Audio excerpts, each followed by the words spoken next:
Good day.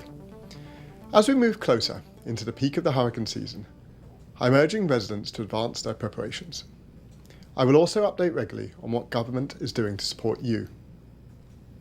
The hurricane season officially started on the 1st of June, and there is an urgent move to ensure that critical areas are being addressed to offer a satisfactory state of readiness. This will not be an easy task for many.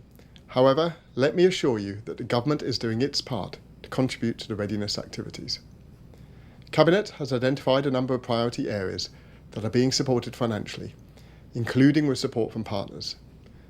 The focus of our decisions has been on the protection of people, critical equipment and facilities in the event of a tropical storm or hurricane impacting our islands. The Department of Disaster Management is leading a number of projects. These include repairs to emergency shelters and identification of new facilities, restorations and strengthening of early warning and emergency communication systems, the clearing of marine shelters, the cleaning of guts and watersheds, improvements to the Disaster Management Act, the development of contingency stocks, the protection of critical records and critical emergency response assets, training for community groups and other persons, and the launch of a campaign geared towards ensuring that residents are ready for what may come this hurricane season. By way of update, there are currently 26 buildings that can be used as emergency shelters across the territory. An additional 14 which have been financed and will soon commence repair works so that they too can be added to the list of available facilities and be ready for the peak of the season. These structures include mainly church halls and community centres, with owners repairing and providing these facilities for emergency sheltering. I am very grateful for their support.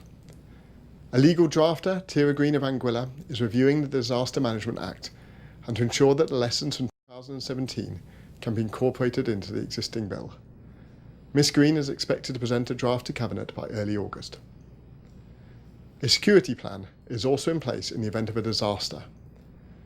While many agencies await insurance payouts, funding has been provided to initiate the immediate repairs that are needed to offer some level of protection to our critical emergency response, law enforcement and border control agencies for protection of employees and assets. Protection for the new stock of vehicles being acquired is also part of these discussions. As a result of the level of vulnerability posed to our sister islands, contingency stocks will be pre-positioned on these islands to support immediate response. Extra communications equipment is being purchased by the government and with further United Kingdom support. The UK is also advancing preparations ahead of the peak hurricane season to support the overseas territories and the Virgin Islands if needed. This includes pre-deploying supplies in the region, having military at a state of readiness to deploy, and maintaining a relief ship, RFA Mounts Bay, in the region, and discussions with international and regional partners to provide support to affected countries and territories if needed.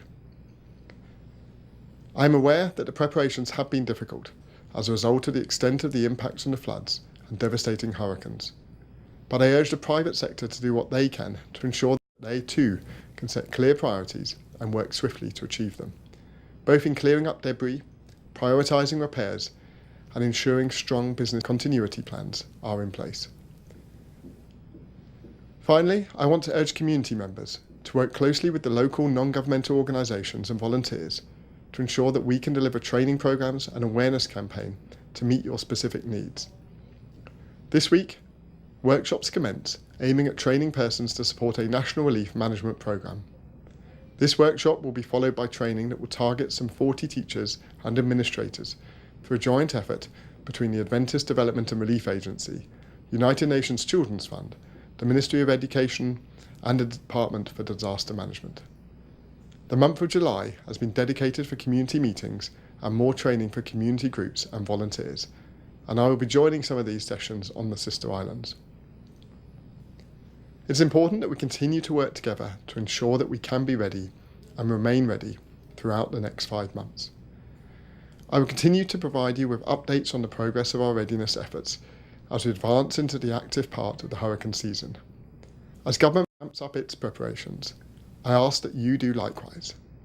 Clear up debris, prioritise repairs, stock up on supplies, support those in the community who may need assistance. We should all prepare for the worst and hope for the best, and may God bless these Virgin Islands. Thank you.